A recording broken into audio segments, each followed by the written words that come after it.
a new segment right here. This is everything new right here. Everything's new. So today, for the first time ever, I'm doing a series called Collectors from Around the World. And you, sir, Mr. Jamie over here, Jamie Stucker, correct? Yes. Good morning to you. Good night to you, I think, isn't it? Yes. Here in the States, it's a little after midnight my time. Actually, 12:30. Okay, we're at 7:30 over here, so beginning of my Friday. This is first for me. I'm doing this from my phone, which is new. It looks good. It looks fine.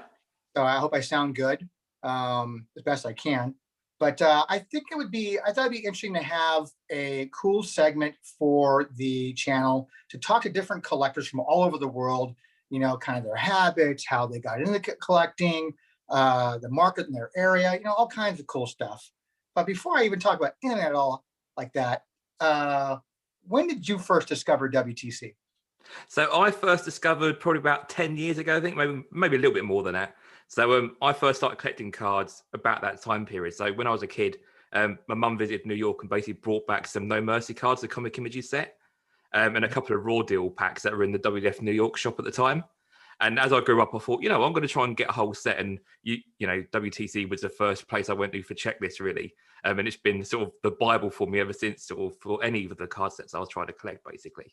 Thank you. Now, where are you exactly located? So I'm in Cambridge in the UK. So we're about an hour north of London, basically. Excellent. Is the market strong there for collectibles, or even mostly like wrestling cards?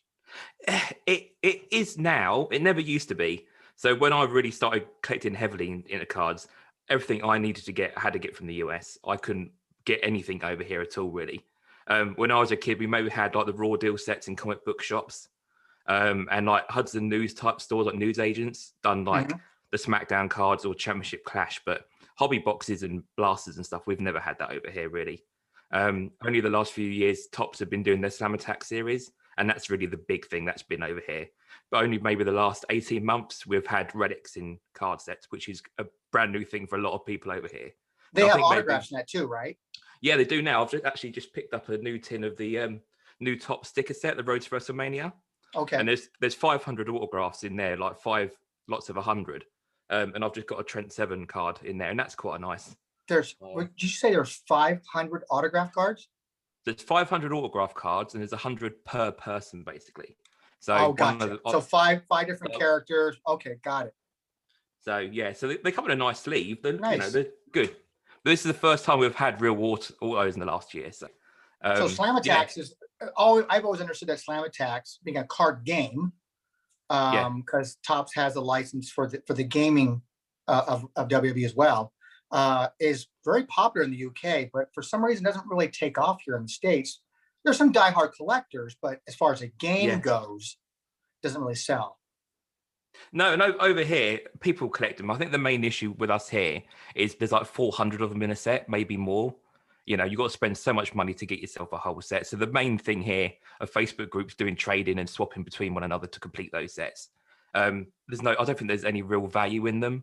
You know, they're only worth, what, $15 a set, something like that, I guess. The real value is, like, say, with these new top sets, autos and relics, which is what people are after now. It seems to be the case with almost all base sets. You know, there's really no value in there, which is really sad.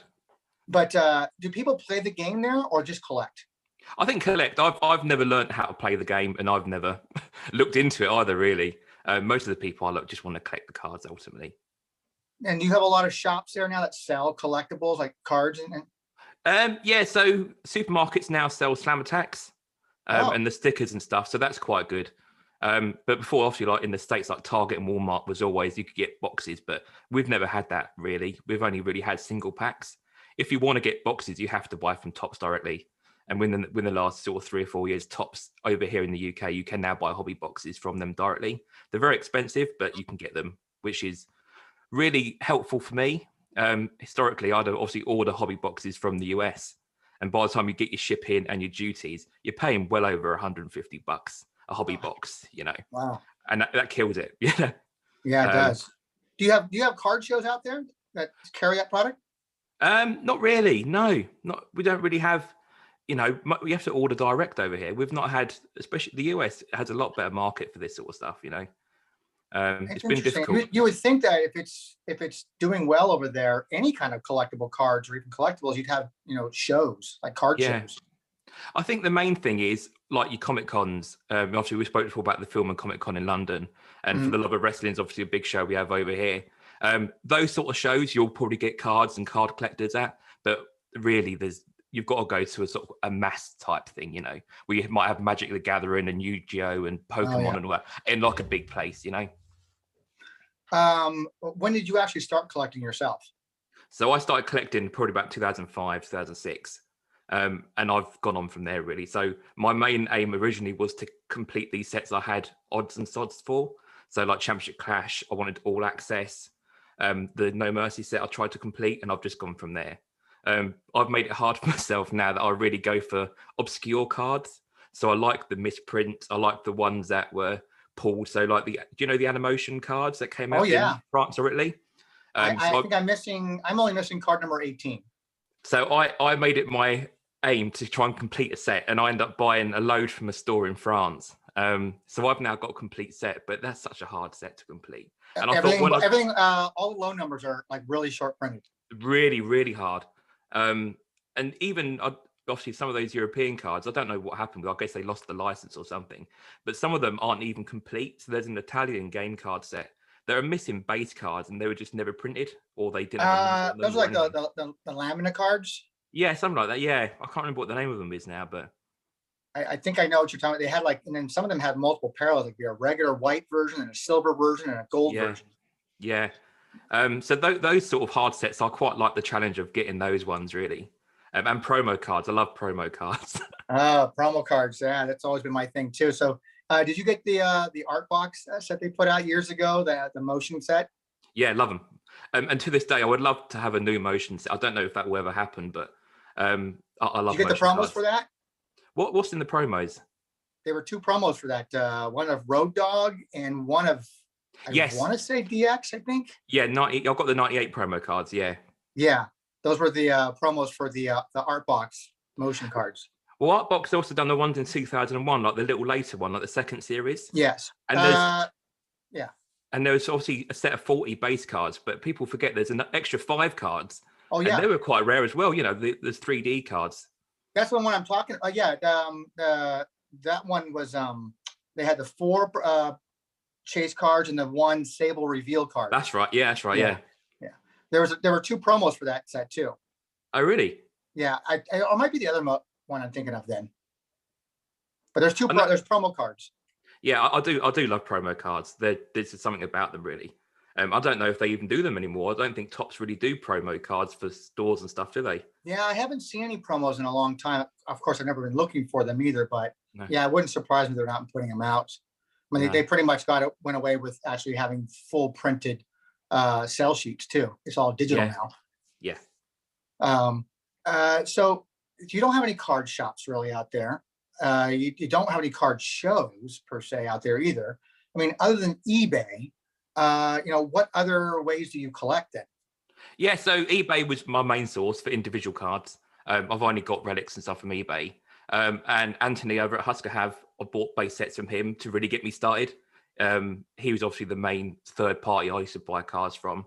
Mm-hmm. And I tried to start up a little bit here to sort of sell blaster boxes over here. So I was trying to do a thing. If I bought 10 blasters from Steel City or somebody like that, could I make a profit to cover the collection? And I never could. By the time you put shipping and duties on, there's no money to be made in it to try and get it in the UK.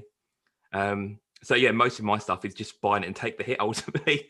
But haven't Topps been releasing things or kind of exclusive to the UK market lately?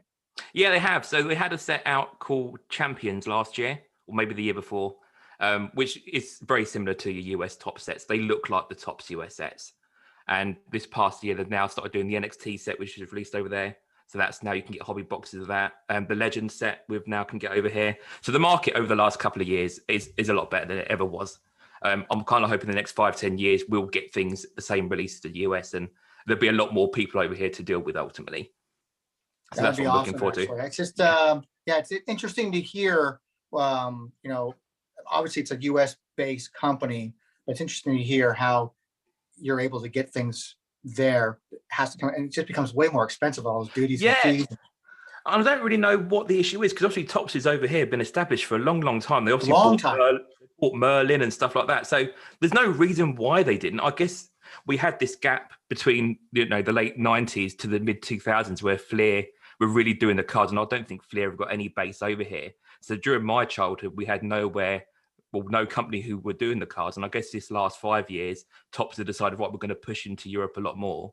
And I guess that's what it is. Tops have got the license now and they can do it. It's interesting. So in all of yours, you go back and so you said you started doing like Championship Clash and All Yeah. Access and like that. I gotta imagine that something from one of those two sets is probably one of your favorite pieces. 100%, yes. So my favorite card, there's still ones I want to get hold of. Obviously, there's a Hurricane card from All Access with the piece of mask. Yeah. The Farouk knee brace card, obviously, it's another Holy Grail. Favorite piece, I've got the Shane McMahon and Kurt Angle King of the Ring card with the bit of trash can. Yes. Love that piece. That's a great card, isn't it? I love that one. And my other favorite one from All Access is I like the milk carton one. Milk, yeah, of course. And there's so many different colors, you can get the red, white, or stripy ones. And they're fun to collect. And you can still get them. They do crop up on the market quite nicely. And I think if you were desperate enough, you could probably get a full set of those, other than waiting for your rare ones to crop up again, really. So we kind of know what is that it's your favorite one you have you would like to get, which is the Farouk and the Hurricane one. What do you have in your collection right now that you're most proud of? Yeah, so at the moment, my personal collection, I collect Jeff Hardy. That's my PC basically. So I'm on the way to getting the rainbow for the Leaf, I think 2014 Leaf Jeff Hardy autographs. So and I go for number one. So I've got the 1 of 5, 1 of 10, 1 of 99. So I'm just waiting for the 1 of 25 to crop up at the moment. So you have the one. You have the 1 of 1.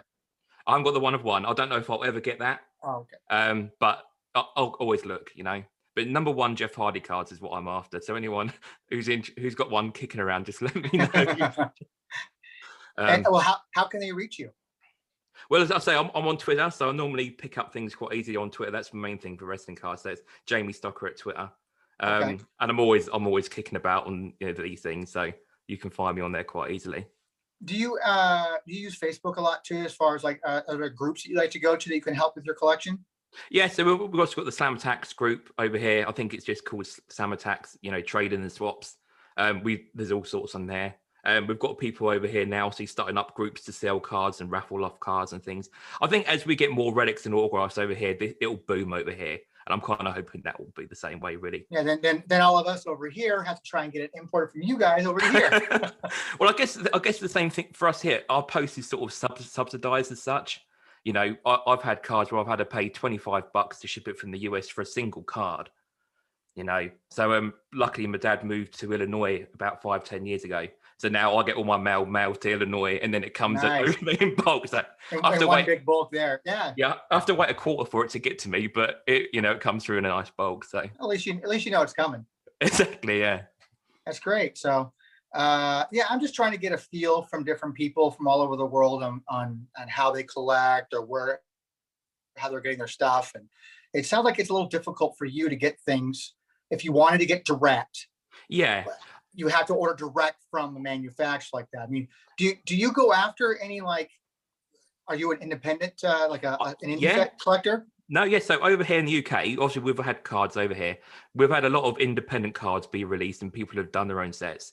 So I've got some obviously here I can show you, but there was a magazine over here for a little while called Resurrection Magazine, and it's basically a British wrestling magazine. And they've done their own print run of 100 cards set, basically. Now, they're not exactly rookies in there, but there's a lot of, they're done like 2013, 2014. So there's sort of like cards in there from like Zack Sabre Jr. I don't know if you can see that. Oh, nice. Okay. Zach Gibson from NXT. So obviously this is when they're obviously in the UK scene. And like Adam Pearce, obviously he done a lot of stuff over here in the UK. Sure. So he's got a US Adam Pearce card. So we've got these sorts of cards. So I guess maybe in time, if people see these, they'll sort of go up. So independent cards, we've had quite a few of those, which is quite nice, to be honest. Do you get the ones also from the States too? No, not really. I guess there isn't the market, and the same thing again. I think a lot of these people who are printing these cards in the US, they can't make the money on it. By the time they put their shipping and everything else on it, it doesn't make much money, I guess. And I guess for the people here, people don't buy them for that same reason, I guess. To buy like a small 25, 30 card set and have it shipped over there, what are they charging for that? Like $30. And it's like, I mean, Yeah, you're paying for exactly. another 15, $20 in shipping probably on top of that. Yeah, and It's a then you little small set into becoming what a normal US retail yeah. box would have cost you. We can end up paying sort of 70, $80. I think, a diehard like me, I'll buy it. I'll be more than happy to have it in my collection to have them. But I think for your sort of everyday person, I think Topps pretty much have the market covered for what people would really want over here. I'm You over one. you looking forward to some AEW trading cards? Definitely, yeah. Big fan of AEW and what they've obviously done this past year anyway. 'Cause, I I've mean, seen previews, but nothing's been officially announced yet, but it's just no, we've had the little rumor glimpses, is that it's obviously. upper deck. Yeah, and I've seen obviously Nick Jackson and Matt Jackson have been signing sort of stickers, haven't they, ready to go? So Yeah, but um, that could be for a different release that they also put out. It's not just a strict licensing, AEW cards. well, I know AEW. I know they're quite keen on coming over here to do a show. I know last year, I think they were supposed to be maybe doing a live event here in the summer. I think they've got quite a strong link with ITV over here, so I guess they would do something quite good. We That'd get be awesome. the AEW figures are over here and stuff, so I think we would get the cards out here, so that should be good. Excellent. Yeah. Well, it's interesting to talk to people from around the globe and Yeah, figure out how they collect. And I think it's kind of cool. I think it gives people an insight to how they go about, fueling their addiction. well, I think, and likewise, if there's any UK fans, obviously that have been collecting for a long time during these difficult periods, I would love to hear from people like that because I've been quite isolated, trying to sort of collect and Of just course, say, yes. no one's got these Fleer cards and stuff, and if they have, like, I've not heard from them, so I want to get in contact with anyone like that. So you doing these sort of podcasts and Yeah. teaming up with Zane and stuff like that, it might be a little lifeline for me, which would be cool. You never know. We hope so. I mean, hope we get some more viewers out of this. It'd be great. But I did that tweet and then on Facebook as well. Looking for people from all over the world where you at, kind of do like a check. Check in. Where are you coming from, man? And Yeah. I got a lot of people. The majority Yeah. are out of the UK. Yeah, I saw a guy on there, obviously from Malaysia as well. I've seen obviously Yeah. interested to see how he collects obviously over there and stuff like that. So Yeah, I'm hoping to get him on at some point in time. I had somebody else from I have someone from France. okay. So I'm looking forward to talking to him about collecting. And then I got a couple from Canada I want to talk to as well. And Yeah. but just looking all over the place, looking for people everywhere and seeing how they collect and what's unique in their area. So Well, I think regional card sets, like I say, we were saying about the top stuff, regional card sets are quite cool, and it's quite nice. Obviously, the Slam Attacks ones having relics now. I know the fully loaded sets had like Money in the Bank ladders and tables, but last year, for the first time, we had relics with ladders in them, and that was the first time I'd ever seen anything outside the Fleer sets which had match you stuff in it. that's awesome. So it's really cool. Yeah, it's nice to see Yeah, that. that's the last time that's the real last time. I mean, very few times since Topps got the license, I think that they had a pretty cool and unique relic card of some kind. They were getting quite samey. I actually dropped off Topps for a little bit between like 2016 and 2018 because they were putting out so many sets and they were just T-shirt relics, just a plain black relic. Oh yeah, and it was the same people. Or a ring mat shirt, which Or a ring mat card, which I know people who have so much that they can build their own ring. Yeah, exactly. And they weren't changing. It was always Bray Wyatts or something like that. So to see unique stuff in cards again, it's quite nice, and I'm looking forward to seeing. That's what I loved about the old Fleer stuff. I was just milk cartons and steel chair and a trash can, and those were awesome. Well, I don't know how. Obviously, the WWF auction back in the day, and obviously they do the auction stuff now. A lot of that stuff was actually, it looks as though it's either sold to Fleer through that or one way or the other. I was going back through the archive, and like the trash cans and stuff that are on these cards, you see them listed up there. So whether or not they never sold or Fleer bought them, but there's so much cool stuff on there, and you think, crikey, there's a lot of this about, Yeah, but it's nice to see that fully loaded stuff, and people are loving that, and that's some cool, unique stuff. Turnbuckle stuff. I mean, I remember Fleer was supposed to have that in their Raw is War. They were. That's right. Yeah, it's on the sell sheet with a Kurt Angle on there. Shows a turnbuckle card on the sell sheet, and they never did it. Well, the Championship Clash set. So I've gone really heavy into Championship Clash. So I've actually bought the proofs and all the artwork from someone on eBay. And gone through that, and some of those sort of, you go through the backstory of what they intended to do. There's some really nice cards that never saw the light of day, Yeah, someday I'm gonna have to get images from you, man. And That's right. You're more than welcome. Obviously, some of yeah, the artworks obviously change, and the Championship Clash has got like the piece of a champion, chase relic set on there, but like Jerry Lynn's in there and stuff like that. And they said, oh, it's being scrubbed out. Jerry Lynn isn't a champion with us yet, and all this yeah, sort of stuff, And it's interesting to see what they didn't use. that's cool Yeah. stuff. Yeah, That's really cool stuff. Well, it well, costs a Jamie, I lot, but it really was worth having. I do appreciate you taking the time. I know it's early there for you. It's late for me, but this is my time. So No, it's a pleasure, Tony. It's anytime. If I can share any images with you, if you need any help with things, just hit me up. oh yeah, trust me, I'll be once I'm planning on next week is the week I'm starting to get everything all the ball rolling like that and figure out I put a game plan together. Okay, yeah, it'd be good to see. I'm honest. I've been a little lazy about it. I've got a lot of stuff going on. As we talked about, before off the air, life happens. Yeah, exactly. That's it. Yeah. So a lot of things been going on, and I'm getting re-energized, getting back into it. It's like that. Now I got the Kevin Nash cards been sent to him. He's Yeah. going to get them on. It's scheduled to be there on Monday, so I'm looking forward to getting that back in my hands, and then kind of go from there, and then get the website going and moving forward, man. Moving forward. No, it's good, and I say it's nice to see it sort of rejuvenated again. It'd be cool to see it sort of updated. Yeah, I mean, I have ideas, and I think sometimes I overthink things. So I probably will, dumb down my stupid ideas to something a little bit simpler, and keep it very similar to what it is now. But just having better tools to make it, a little nicer. And I think with social media now, even the last 10 years, everything's a lot more connected now. Fans are connected a lot better. Card collectors are a lot better connected, and Facebook groups and things like that. The card scene is in a healthy state now, and everyone's got a lot more interest in cards now than they did even 5 years ago, I think. Yeah, it's going crazy right now. So, but I've always said because social media is has made the world smaller. Yeah, it really has. And like you were saying, obviously rookie cards, the big thing with the Rock at the moment, like everyone's now digging through their card sets to find Rock cards, Yeah. I mean, hey, I'm one of those guys. I just found, I think it was released out in the UK. It's called Magic Box International. Yeah. I just found a whole stack of stickers from that stuff. Yeah, the Metal series. Yeah, that's right. Yeah. Is it called Metal Series? I think I have mine. I have is where do I have them? Behind me somewhere. It's Magic Box. It's SmackDown. There's SmackDown as well. That was the second set following that. Yeah. So I have a whole bunch. There's some really kick-ass looking Rock cards in there. Like, I'm gonna have to probably start moving these.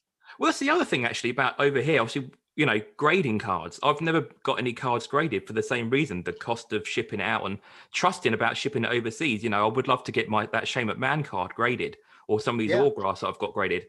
I don't want to risk sending it to the US. Because you cover that risk yourself until it gets there. Well, unless you want to do something expensive like, ship them all out like Global Express like that, where it's going to be there in a couple of days and, ship it to your dad. And so you have to have him do it for you. Yeah, exactly. Yeah, that's it. But that's the thing, like these Rock rookie cards, if I sent one over there to be graded and then have it come back, would I really want a card with that potential value coming back through the mail, Yeah, it's true. Because it's, because they got to declare that. Yeah. So this is the thing. It's an interesting thing to get involved with, but that's an interesting thing. I was like almost ready to wrap this up, but now I kind of want to talk about it grading. But mate, I've got a box of 50 cards I would love to get graded, and it's either bite the bullet and pay all the money to get the 50 graded in one time, or just sit them there in top loaders. I've got the Owen Hart cards from that Superstar set. So many of those autographs from that Superstar set, can be graded lovely. They're a nice collector's piece. Yeah, I don't want to send an Owen Hart card to the US to be graded. I don't want to risk it. Yeah, they're pretty hard to come by. They're not impossible, but they're pretty hard to come by. It's a big risk. Yeah, well, actually, it's a big risk here. It's a big risk here in the States for me. If I go to PSA, I'm in Arizona. PSA is over in California. It's basically a 2-day ship, like out there, and I'm nervous as hell. No, well, Owen Hart card, I had it shipped to Dad, obviously in Illinois. And I brought it back with me in my hand luggage because I didn't want to put it in the mail. I carried it with me, It's probably more convenient and cheaper for you to fly to go there and pick it up. Yeah. Up and then go home. Yeah. Trying to explain it though to security when they're going for you.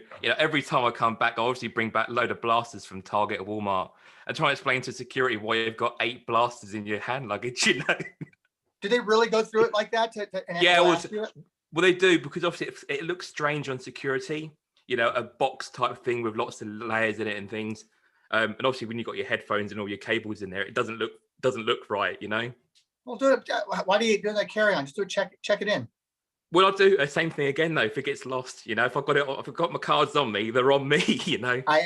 Who am I to say? Of all the traveling I've done over the years, I actually had an experience one time where I had a replica belt in my luggage, and I didn't check it. I mean, I didn't carry it on. I checked it. Yeah. I've never seen it since. That's the thing, you know. At least if you've got the cards on you, you've got them on you. So. Yeah. So I guess who am I to say? Yeah. It's you know, that's the thing when you love wrestling cards, it's your priority to get them back safe, you know. Yeah, you're just babying them like that. Yeah. I bought a seat for them, sir. Going through, well, that's the thing. Obviously, I open up a lot of the packs on the way home and stuff like that, you know. So then you got to try to explain to the person next to you, what are you doing? Oh, dear, you know. Who cares? But it passes 8 hours. No, it passes 8 hours on the flight. You're never going to see them again. No, you're not exactly. So, well, Jamie, I really appreciate your time, man. No pleasure, and hopefully to get you back on sometime in the future. We can talk maybe some grading or something like that, or whatever. Yeah, we can talk about. Yeah, so I've got plenty of sets in the collection. So if there's anything special you want to talk about, you know, I've hopefully got enough to chat about with them. So, boy, I hope this saves at the cloud like it's supposed to. I hope so. Oh dear, well, it's been a pleasure. I really appreciate it, man. No, have a good night's sleep. All right.